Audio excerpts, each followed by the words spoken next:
Hi friends, welcome back to my channel. My name is Em and today we are starting week 2 of Clear Your Shit. I posted week 1, I don't know when because I haven't finished editing that video yet, but we'll say last week. At some point, I'll link it down below. Clear Your Shit is a readathon with prompts where the goal is to only pick books that you already own. And I'll link all the creators' information and the website, and yeah, if you want to jump in. But this started officially on November 1st and goes until December 31st. And I wanted to let you know what prompts I am starting with for this week. I got 2 prompts done in the first week. I am on to prompt number 3, which is Aquarius. Read a fantasy book or a book with fantasy-like aspects. And for that prompt, I am going to continue on with my read of The Surviving Sky by Kritika H. Rao. And I started this in October, didn't finish it. And technically, Clear Your Shit, you're only supposed to be reading what you already own. I am cheating a little bit and using it to finish up some reads I was already in the middle of and some library books that just are already in the house. But going forward, any library books that I bring home between now and the end of the year that I read, I just won't count for Clear Your Shit. But this one I was already in the process of reading, and it is a science fantasy. It's also a little bit of like sci-fi. It's very interesting, and I'm totally hooked. This has 2 main characters, and they are a husband and a wife, and the chapters alternate their perspective, and I am just remembering how much I love a story that has 2 married characters in it. I mean, not that I don't love romance, because I do love romance. Sometimes I love romance. My feelings about romance have gotten complicated. I think there's something complex and really interesting about 2 people who are already together and navigating what it's like to have a long-term relationship with someone. So I'm gonna keep reading this. I'm like 60-something% of the way through. This library binding is super tight. The book does not want to stay open. This is like Earth, but climate change has gotten to the point where there are just earthquakes and storms and tornadoes. It's gotten so violent that it's no longer inhabitable for people. And so everyone lives on these floating cities, which are referred to as ashrams. Live on these floating cities, island things, and they're largely plant-based. And the husband, I should be able to remember these people's names. Raven, he is an architect, and an architect is the name of the people who are born with the abilities to move these plants around and to build the city and to fly it safely and to protect everybody. And you're either born an architect or you're not. And there's definitely a class difference between architects and everybody else.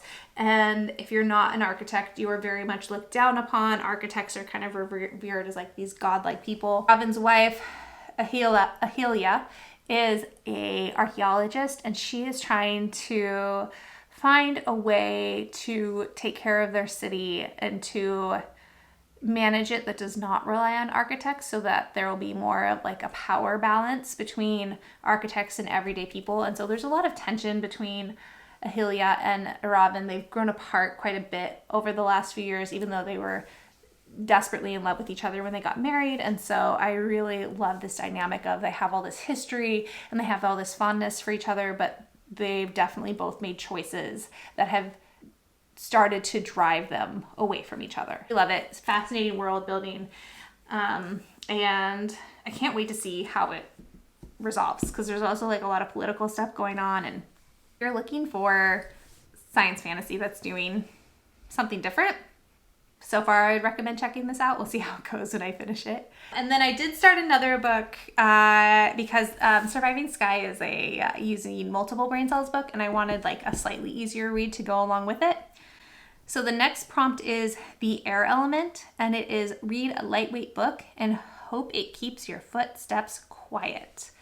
So I was kind of going back and forth with this one because read a lightweight book is pretty open-ended, and I was trying to decide if I just read like a thin book or if I read a book that would be a little bit more lighthearted and a little bit of a quicker read. And I ultimately decided to pick up book 2 in the Sinister Summer series. So I started it last night, but I'm reading Vampiric Vacation by Kiersten White. And this is a mystery series about 3 siblings.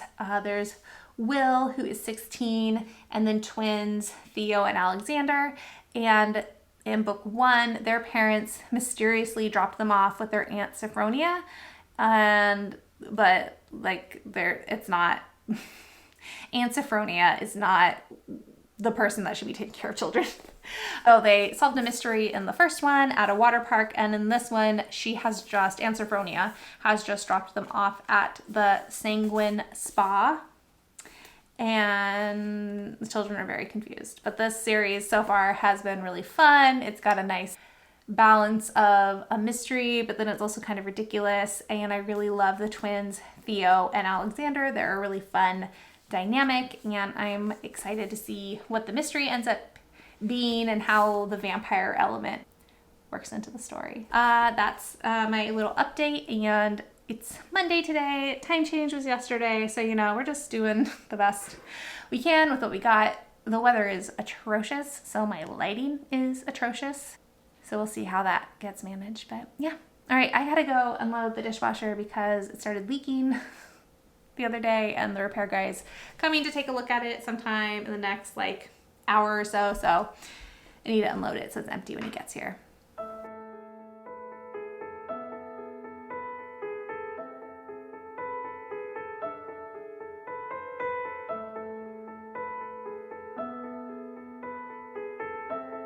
I feel like it's taking me so long to read this week. And I know it doesn't matter. Any reading speed is fine. Every reading speed is a good reading speed. It doesn't matter that it took me 4 days to finish a middle grade book. But it took me 4 days to read a middle grade book. So I finished Vampiric Vacation by Kiersten White this morning. I gave it 4 stars because I just wasn't obsessed with it in the same way that I was obsessed with Wretched Water Park. I mean, I read Wretched Water Park in 1 day. And I've been reading this, it's Thursday, and I've been reading this since Sunday. I did really like this. I thought Kiersten White does go a little heavy with the similes in this book. It got distracting. But I think distracting for an adult reader, but I mean, if an 8 to 12-year-old were to pick this up, I don't think it would be an issue. It does help. It would help for that age to visualize what is going on. I still liked this. I liked how Kiersten White wrote about... Wait, let me back up. Okay, so the sinister Winterbottom children have been dropped off with their Aunt Sophronia, and their parents have basically vanished. No contact. The kids don't know where they are. They don't even know why they're with Aunt Sophronia, really. And then Aunt Sophronia is dropping them off at all these weird places and telling them they have to look closer for something and find something, not really giving them any clues, and then just leaving them there. And I thought that in this book, Kiersten White did a good job with Theo, especially feeling really angry at the adults, and especially her parents, and a little bit at Aunt Sophronia, but mostly really angry at her parents for just disappearing. And I really liked how she wrote about that anger in Theo, and how she wrote about Theo trying to manage those feelings, because those feelings don't feel good. And I really, really like that part. The rest of the story I didn't love as much. So this wasn't my favorite out of the 2, but I still had a good time. I still enjoyed it. I really like Alexander and Theo. I thought as the book went on, Kiersten White's writing seemed to settle a little bit more. The similes lessened up. The flow got a little bit better. It got more engaging. I don't know why the intro was so bumpy. Maybe it was because she was having to kind of recap what happened in book 1 without making it info dumpy, but it was still a little info dumpy. So that was probably the problem. But overall, yeah, really enjoyable. And this was for the air prompt, so a lightweight book. And I do actually, I'll finish Surviving Sky before I pick before I go to the next prompt, I think. I'm going to try and do that by tomorrow, which is Friday. Fingers crossed. I don't know why I've been such a slow reader this week, but I was going to say I'm going to do better, but really I should just accept that it's just a slow reading time right now, and that's okay. I can be a slow reader for a while, especially after reading 24 books last month. Like, it'd be okay to read fewer books this month. Okay. Thanks for the pep talk, everyone. I am still not done with the Surviving Sky, but I need another book to read, so we're going to move on to the next prompt. The next one is Collective Air Signs. Read a book with multiple perspectives. I am still working on Out There Screaming. I haven't read it since the end of October, but I am about that way. God, is that only 40%? That's it? That's kind of depressing. I thought I was farther along. But anyways, I'm going to use Out There Screaming to fulfill that prompt because this is a collection of short stories written by Black authors, and so it's all the perspectives. So I'm going to use this one because I really do want to finish reading this, and I just don't know why I stalled out, but I did. And I have really enjoyed this so far. I'm not typically a short story anthology person. It takes me quite a while to really feel centered in a story, and I find with short stories, by the time I start to feel like I have a sense of what's going on, the story's over. And then I have to start all over again. But the way these have been written so far, they're so short and just so well written that it doesn't bother me. I feel like it's easier to slide in or to just observe from the outside. Yeah, I don't know why, but I'm not having that problem with this collection. I'm really enjoying it. I'm going to keep going with my reading of this one and use that for that prompt. And hopefully tomorrow I'll be able to give you my final thoughts on The Surviving Sky. I'm 83% of the way through it. I have like an hour and 45 minutes left on the audiobook. I'm not feeling great about my reading this week, in case you couldn't tell. Not necessarily about the things that I'm reading, just the state of my reading this week. I don't feel like November's off to a great start, but it'll be fine. It'll be fine. I also just realized that it's 3 o'clock and I have to turn my light on, which is ridiculous. It should not be this dark out already. But I did realize there's one more prompt left for this week, and I will need something else. I can't just read a short story anthology as my only read. And the next prompt is a free space, so I can pick whatever I want. And I went and I stared at my end of the year TBR for a very long time, and I'm gonna be honest, in this moment, nothing sounded good, which is not true. I mean, it was true in the moment. I am excited about those books when I'm in the right headspace, and I don't know.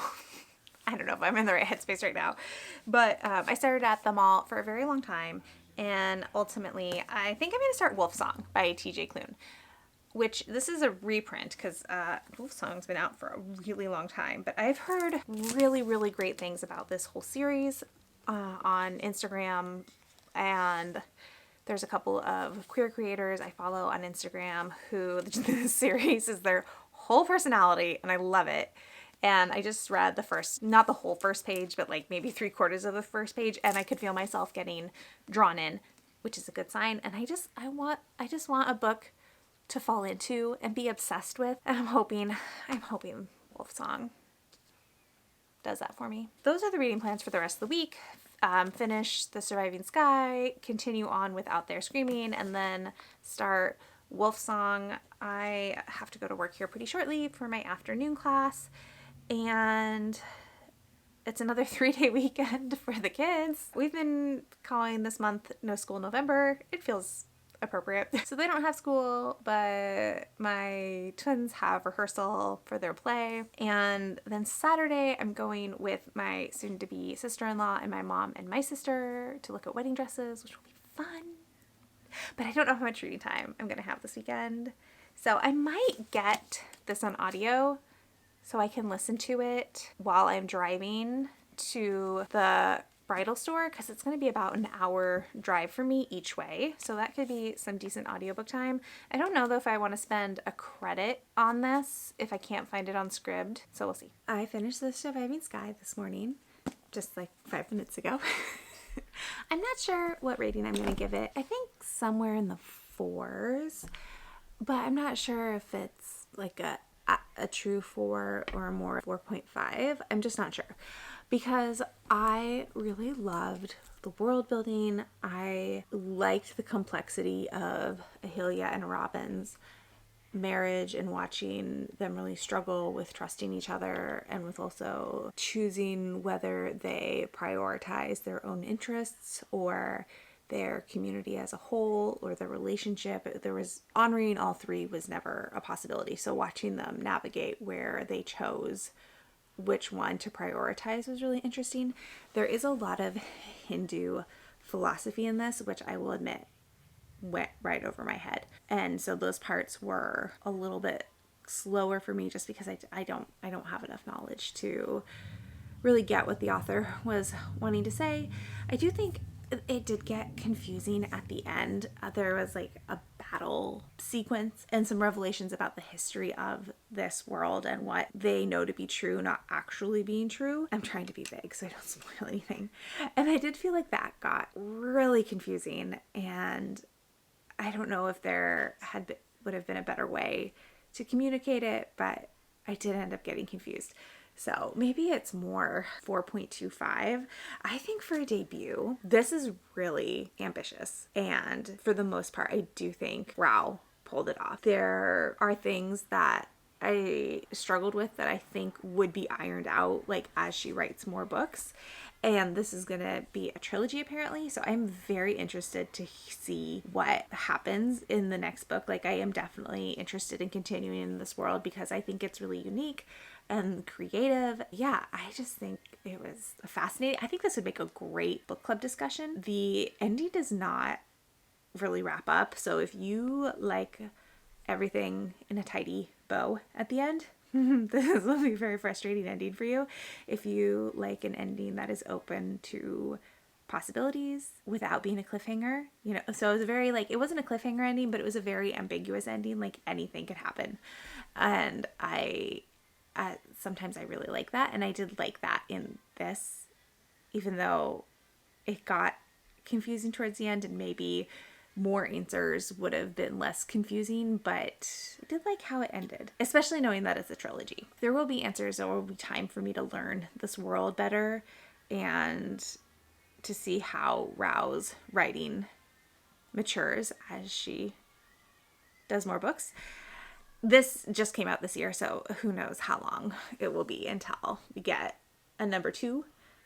But yeah, I thought this was a really cool like thought experiment and concept as a whole. Did I already say this? Yeah, I can't remember. I think this would make a good book club book. I think there's a lot of possibility for discussion when you can do it without worrying about spoilers. I think there could be a lot to talk about. There was, I don't know, it's kind of spoilery. Okay, just like scrub ahead 10 seconds if you don't want to know this. There was pregnancy, not even a subplot, but like super minor thing that I didn't love, but that is really minor and that's my own issue. And I read a bunch of reviews and it didn't bother anybody else. So I think it's just me. Overall, it was a very cool, very different book. I think if you like more brainy fantasy, also I was saying this was science fantasy. I think it's just fantasy. I think I was incorrect. Yeah, I think if you like more brainy fantasy, like N.K. Jemisin or Anne Leckie, you know, that style of fantasy, you know what I mean, then I would recommend picking this up and giving it a try. Happy Saturday! I'm here to do a reading update. I have started Wolfsong. I think I'm 90 pages in, and I'm not sure how I feel about it. It's a werewolf book, which I feel like is obvious based on this cover. Like, I knew it was about werewolves going in. And our main character is Ox, and when the book starts, Ox is 12. And he says he's slower than everybody else. He speaks slower. He calls himself stupid. The R word is used from schoolmates, and I think his dad uses it too. So that's a pretty off-putting. Just seeing that word on the page slams me out of a book so fast. So I'm struggling because every time I feel like I finally gotten my footing again, that word shows up. And I know this is an older book that just got republished, but I don't love that. Also, this is a romance, I think, ish, or it has like a strong romantic element. I don't know if there's an HEA in this book or in this series, but Ox meets the love interest when he's 16 and the love interest is 9, and then the 9-year-old does his werewolf imprint thing on him, kind of like in Twilight, but just with the child doing it first. And I don't know, it's squeaking me out big time that this 9-year-old knows Ox is like his soulmate and his whole family knows, but Ox is the only one that has no clue what's going on. And I don't know, the writing has this really odd, almost stream of consciousness, but it's pretty fragmented, and it's fragmented the whole time. It's not like we started out that way and then it eases into it. It's stayed fragmented. And I was reading some reviews on Storygraph yesterday, and a lot of people were talking about just how angsty the whole book is. And so I just don't know. It's a chunky book. I don't know if I'm here for 500 pages of angst. And 7-year age difference obviously isn't a big deal when you're in your 20s or your 30s. But if you meet somebody as a child, I just don't. Obviously, I don't read age gap romances for a reason, because the age gap usually squeaks me out. So I don't know if I'm going to finish it. Yeah, I might DNF. I haven't really decided yet. It is easy to read, obviously, because I'm 80 or 90 pages in now, but I just don't know if this is the book for me. And then I am still reading Out There Screaming. I'm actually waiting to get my oil changed right now, and I'm reading while I wait. And I think if I read 2 short stories a day, I'll finish it in about 5 days. And so I've already read 2 this morning. I read Nnedi Okorafor's story, which is called Dark Home, which was creepy. And then Flicker by L.D. Lewis, which I thought was really interesting. It's kind of apocalyptic, but very creative. And now I'm reading The Strongest Obeah Woman in the World by Nalo Hopkinson, and I'm not very far into that one, and that one is, I haven't read her before. I mean, most of these authors I haven't read before, so it's interesting to get a taste for all these different authors' writings. I am the most excited right now for P. Jelly Clark's, which is like at the very end, and Tochi Yanabuchi's, which is the very last one, and then everybody in between where I am now and those 2 authors I haven't read before, so new experiences. But all right, that's it. I'm gonna go and I'm gonna keep reading and hopefully have time to get my oil changed before I have to go to work. I thought I was getting here and there wouldn't be a line, but there's a line. So we'll just see how it goes.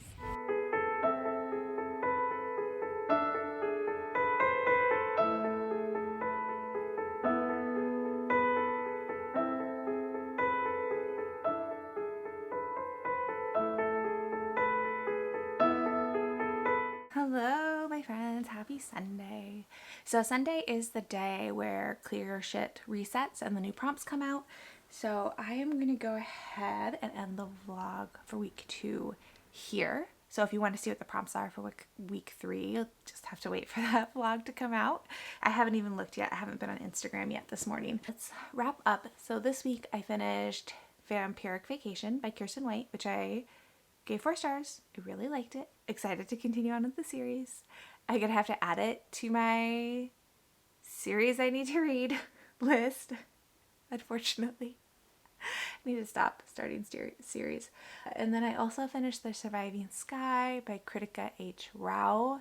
And I don't remember. I think I might have given that one a 4 as well. And that one I also enjoyed. It was a debut, so there were some things that I didn't love. Yeah, I'm interested to read the sequel and see how her writing grows and improves. I think that could be really, I'm excited to see where her career goes. Just leave it at that.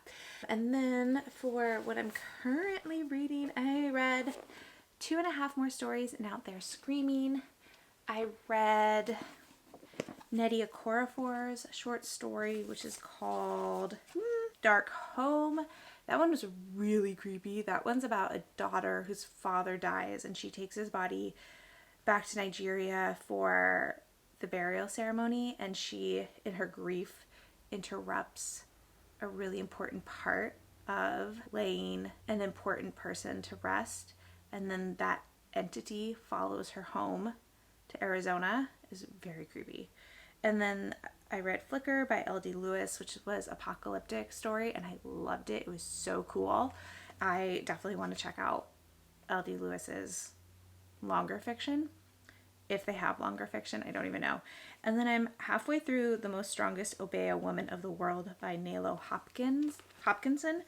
And that one, I don't know that I am fully tracking everything that's happening in this book. I haven't really read Nalo Hopkinson before, and also I was reading it yesterday while I was waiting to get my oil changed, and car stuff makes me so anxious, and even when it's routine stuff, my anxiety spikes big time. And so I was definitely very distracted while I was reading the beginning of it, which definitely has played a part in my not tracking what is going on. But my inability to track isn't affecting my enjoyment or my appreciation of the writing, if that makes sense. I'm excited to continue on with this into week 2. I am definitely going to finish it this next week. I have a plan to get it done. And this is fulfilling the, Air Collective prompt. So a book with multiple points of view. That's what it was. And then I had picked up Wolfsong by TJ Klune for the free space prompt. And I decided I'm going to DNF. I'm 96 pages in, and the age difference just continues to squeak me out. We are still, the love interest is still 9 years old, and Ox is 16. Yeah, 16. It just squeaks me all the way out. And I know from reading stuff on Storygraph that there is a time jump to when they are actually together, but the time jump just goes to the love interest being 17 and Ox being 23, which still squeaks me out. I don't like it. I just can't get over the fact that he is a child. He is a child, and the imprinting stuff is just weird. It weirds me out. Don't like it. I don't know why he had to be so young. I just don't. And also, the R word has been used 3 or 4 times in reference to Ox. Not from a character, well, not from the narrator, but from unnamed characters and then Ox's dad. And I just don't know why that word is necessary. It pulls me out of the book every single time, and then it takes me a really long time to get back into it. And this was written in 2016, so it's we knew better by 2016. So I don't know why it's in there, and I don't know why in the republishing it, TJ Klune couldn't just go in and take that word out. I don't know why we need that word. I don't like it. So for all those reasons, it's a DNF. And normally when I do readathons, if I DNF'd a book for a prompt, I try to find another book to fulfill the prompt. But since the point of Clearursht is to get books off of your shelf, I'm just going to count Wolfsong, because even though I'm DNFing it, it's still coming off of my shelf. It is no longer on my TBR. So it's going to count for that free space. And it does make me nervous about reading In the Lives of Puppets, because I had 2 TJ Klune books on my TBR for November, and this was the one I thought I was going to like. I thought of the 2, I'm just going to take this bookmark out. Of the 2, I was the least excited for In the Lives of Puppets, and I really thought I was going to love this one because Bookstagram had convinced me that I was going to love this one, and I haven't loved it, and now I'm really nervous about how In the Lives of Puppets is going to go. So good luck to me, I guess. We'll see. Oh, we'll see how it goes. But yes, now I am nervous. That is the end of week 2 of Clearursht. Thank you so much for watching and spending your time with me. If you want to leave a comment but you don't have anything to say, let's do a dog emoji or a wolf emoji. And I will talk to you all in the next one. Bye.